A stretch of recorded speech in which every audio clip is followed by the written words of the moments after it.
So the next event as the 60s unfolded was the Tonkin Gulf. Now we may recall that the Tonkin Gulf attack on a couple of destroyers was the crisis that provided the excuse for getting involved in Vietnam. The story was in August of '64. The Maddox and the Turner Joy, a couple of destroyers, were cruising around the Tonkin Gulf. And at night, they radio in that they were under attack by North Korean, North Vietnamese torpedo boats. The Ticonderoga was the carrier in back, providing air cover. By one of those strange twists of history, the carrier air group commander was Jim Stockdale, who became a great hero in later times, earning his Medal of Honor the hard way in the Hanoi Hilton. But Stockdale was the carrier air group commander. I talked to him about this. He took off from the Ticonderoga, from his wingman. They went and found the Maddox and Turner Joy. They patrolled. They couldn't see any attack boats. They went down. They flew at 500 feet, and he talked about getting salt water in his windshield. No torpedo boats. Nothing there. That basically the Maddox had probably seen radar returns off the sea. They go back to the Ticonderoga, they land, Stockdale goes down to the radio room, or basically assembles a message. Nothing happened out there, no torpedo boats, don't do anything brash until in the morning and you look for wreckage and so forth. Doesn't matter. Next morning, the Tonkin Gulf Resolution was on the floor of Congress, put there with Mr. McNamara assuring everybody that the boats had been under attack, and that in fact, and that the Tonkin Gulf Resolution, the legal language, it's now clear, had been written as early as May. The Tonkin Gulf attack never happened, but it really doesn't matter. We were into Vietnam anyway. Vietnam was a terrible disaster. We kind of understand that, but from an Air Force point of view, it is mind-boggling. When we get involved in fights in third world countries, we expect to lose some aircraft. In Iraq and all the unpleasantness there, we've lost maybe a dozen aircraft. Korea, where the U.S. Air Force mixed it up with MiG-15s in the beginning of the jet age, we lost 139 aircraft in the Korean War. In Vietnam, the United States Air Force alone lost 2,257 aircraft. The Navy lost a similar number. The Army lost a similar number of helicopters. It was really a disaster beyond belief.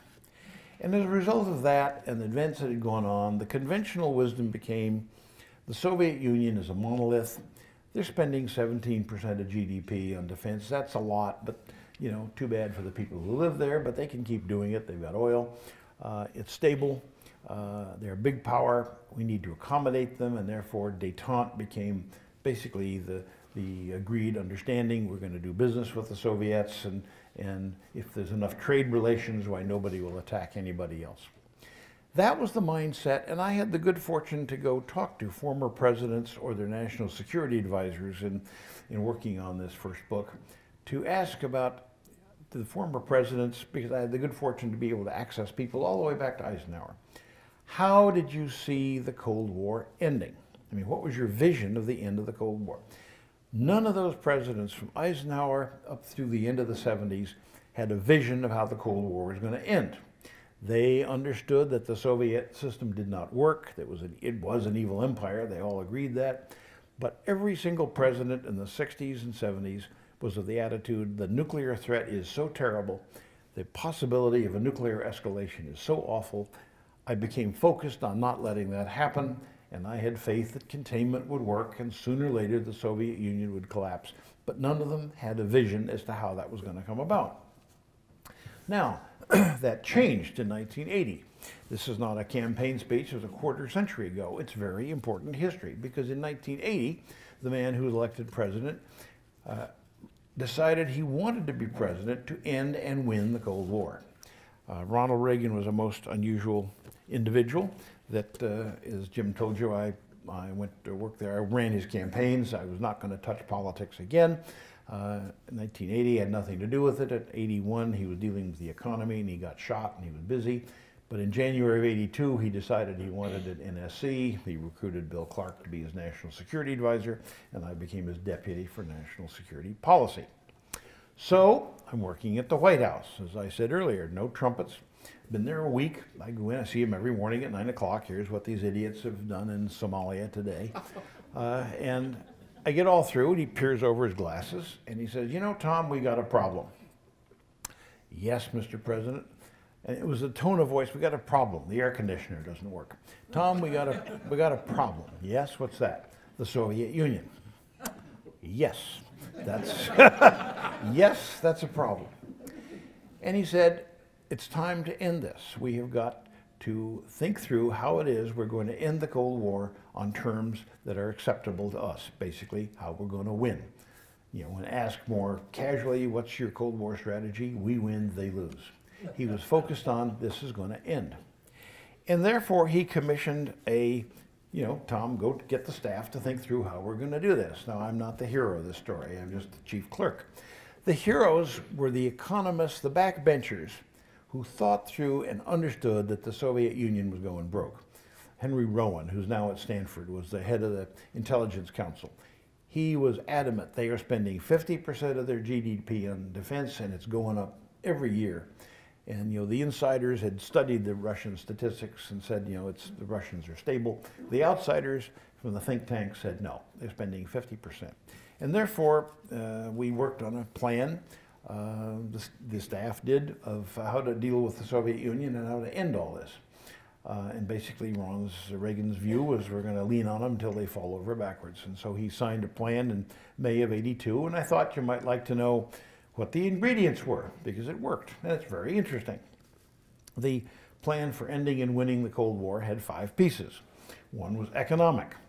No more credits. We're glad to sell the Russians wheat, but don't give us your credit card, don't tell us IOUs. We want to see the cash. This was very important in places like Poland, where they were using credit to keep the shop stores full, to keep the people quiet and happy. And with having to buy wheat and food and everything else with cash, the whole system began to creak.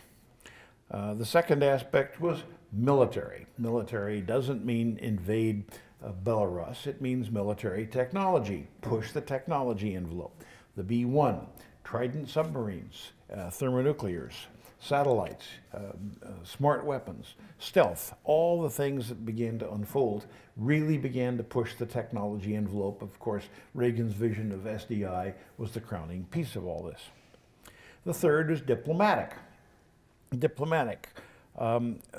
third is political, and political is a polite word for covert action and unleashing the intelligence agencies to do things that are not all cloaks and daggers and all that stuff. It is political action to make things happen so that nobody notices, and that you basically see that the good guys win and the bad guys lose.